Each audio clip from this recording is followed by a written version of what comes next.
Hello, everybody, and welcome to a look at the week ahead through Vedic astrology for the week beginning the 12th of February 2016, all the way up through the 18th of February 2016.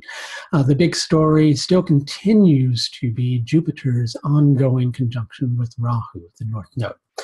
Now, when Rahu is conjuncting a planet, it has a tendency to eclipse the energy of that particular planet because Rahu and Ketu are both the points that create eclipses. I recently did a video with Kapil Raj and we spoke in depth about Rahu. Put a link here in the bottom left-hand corner if you want a little more information on that. But in addition to that, if Rahu is eclipsing energy, what is Jupiter, right? Well, Jupiter on many levels is about our understanding. It's about meaning. It's about expansion. And in order for us to, truly expand and to truly grow, then we have to understand. We have to be able to integrate things properly.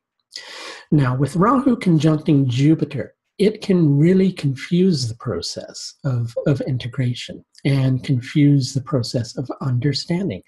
And let's not forget, Jupiter is also about faith and what to believe in or what to trust in. And so all these things are getting confused. What should I believe in? What should I trust in? How do I feel about this? What do I think about this? What does this mean? All of those are topics that you're likely considering. And mixed in with that, because Jupiter and Rahu are both in Uttara Phalguni, which is ruled by the sun. And the sun is presently transiting a portion of the sky where it's not really well supported. And because of that, it doesn't have the strength to give to Uttara Phalguni. And Uttara Phalguni energy likes to really champion a cause. Uttara Phalguni is also connected with Aryaman. On many levels, he was the god of contracts, but on other levels, Aryaman was also a seasoned fighter. He was very confident because he trusted in himself and he believed in himself.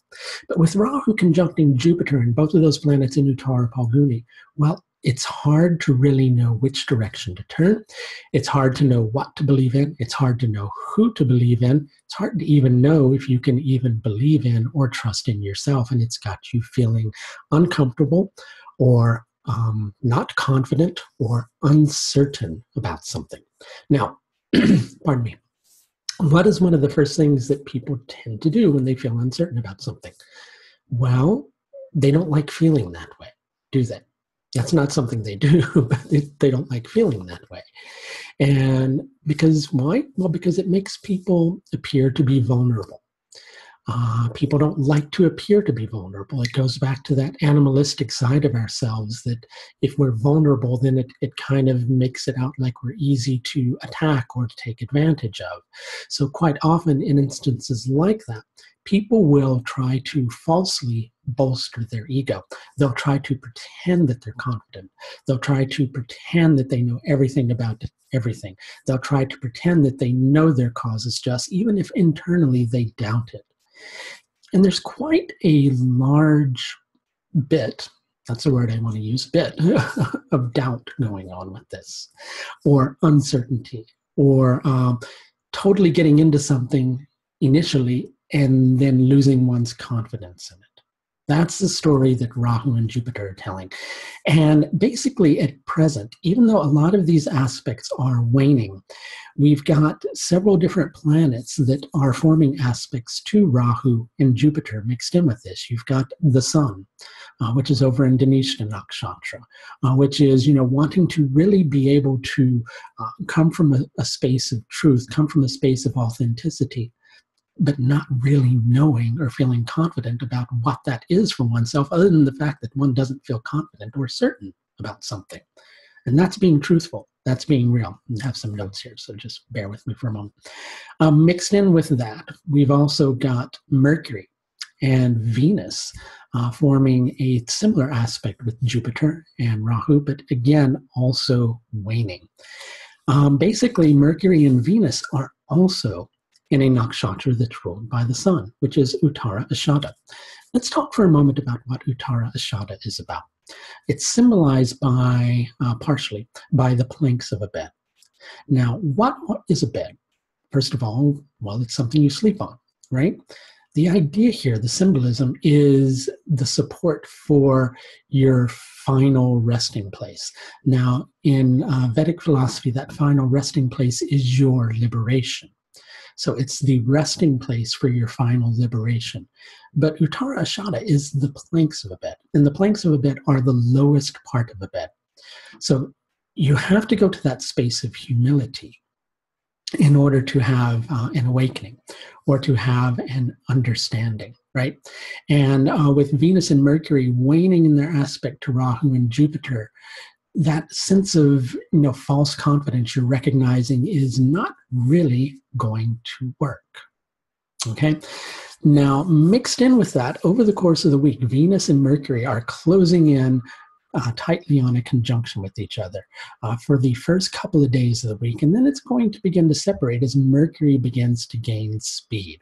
Now, Venus is considered the minister of the royal court of planets. He's the minister in terms of mundane affairs, things that go on within this earthly realm, right? Mercury, we know to be on many levels about interchange, communication, the proper sense of discrimination, right judgment in relation to things. And so with Uttara Ashadha, even though you're facing that crisis of confidence, right? If you go to that space of humility, you'll gain the right understanding. And both of these planets are going to shift into Shravana Nakshatra, which is going to help you to see beneath the surface of the situation, to have a deeper understanding with which to integrate. If you're caught up in a conflict with somebody, this is a good week for diplomatic dialogue. Right? You thought that you knew something. You thought that your angle on a situation was right, pure, and the only way, right? Now's the time to understand the other side of the situation, even if eventually you don't agree with that other side. At least it's time for engaging in internal diplomacy so that you can look at a situation and so that you can understand a situation, so you can understand the interconnectedness. It's at least about that process. For some of you, it will likely be about engaging in a diplomatic dialogue with somebody, okay? Those two planets are closing in on their conjunction. Mixed in with that, we've got Saturn in Jyeshta Nakshatra. Jyeshta is about gaining the proper perspective of something, not really going into a struggle or fighting for a cause and putting your whole heart into it if it's not working, or if a connection isn't working, or if an interaction with somebody isn't working. Don't just continue to push to A, either have your way, or B, to try to have a breakthrough in the situation. Instead, try to see things from a higher perspective. If you're not feeling confident, if you're feeling like it's not working out in your interaction with another, go to that higher space. Go to that space of perspective. Restrain yourself from taking actions which ultimately might be inappropriate, right? Don't just go into situations willy-nilly trying every single thing that you can in order to create a solution, as we were talking about last week. Instead, wait. Be patient until you're able to see the right solution to a particular situation, right? This aspect between Rahu and Jupiter is going to be off and on pretty much all year. It's going to kind of wane a little bit after the next couple of weeks because Rahu and Jupiter are in a similar 3-degree, 20-minute section of the sky, and things intensify when that happens, but they're going to separate out of that intensity of the conjunction in a couple of weeks' time, and then it'll begin to fade a little bit, but we'll revisit a lot of Rahu and Jupiter again in the summertime, so it's good to keep that in mind. Also waning in the background, you've got Mars in Scorpio and the Sun in Dhanishta. Now the Sun is in Mars's nakshatra, and Mars is in Vishaka, which is Jupiter's nakshatra. With Vishaka energy, the energy is really one of, if you're not certain about something, Don't try to pretend that you are certain about something. If you don't see a solution, don't try every single solution. Instead, it's about letting yourself be molded.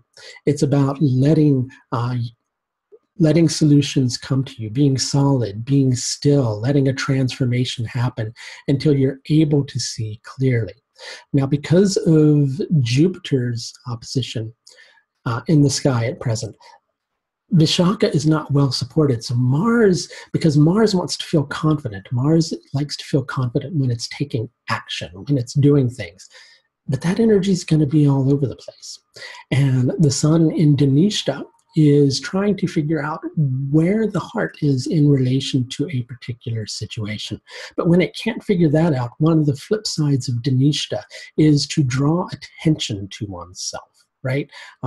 It's either to do what is right from the heart simply because it feels right, or to draw attention to yourself so that you can get attention for a situation that's not resolving because you think inside of yourself that that might somehow resolve it. Instead, you don't need to just try anything to prove you're a good person. You just need to understand that you're a good person inside of yourself in connection with the particular situation, right? So again, maybe not knowing fully what you believe in, having a crisis of confidence this week, but ultimately over the course of the week, even though it may first lead to further calamity as the sun is going to be initially entering Shatabisha Nakshatra, and with Shatabisha Nakshatra, things can get a bit confusing so that you get to the bottom of it. I like to compare Shatabishik to a healing crisis. Like if you get a cold bug, you have to kind of, get over the illness so that you can become healthy, right? So you can cleanse the bug out. When there's a problem in your life, it's almost like things have to get worse so that you confront the situation and deal with it, even if you don't want to deal with it, right? It's better to deal with it. So things may get, a little difficult towards the end of the week in relation to that, whatever this may revolve around for you, whether it's a cause that no longer feels like it deserves your full energy or input, or whether it's a specific connection that you feel needs to go by the wayside, or whether you're involved with conflict with someone and you're trying to find resolution.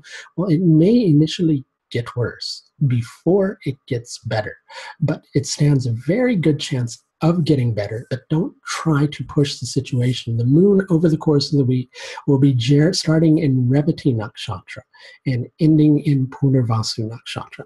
And with this particular energy, you're waiting for something to come together. You're waiting for a solution. You're waiting for something to move things along, but it's not coming together as quickly as you might like for it to. So take your time with the process. Let things take the time that they need to take.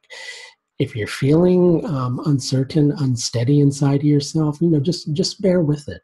Go through the process. Let it take you to where it needs to go. You will come out the other side, and you will feel a lot stronger, a lot more confident, and a lot happier that you went through this particular process.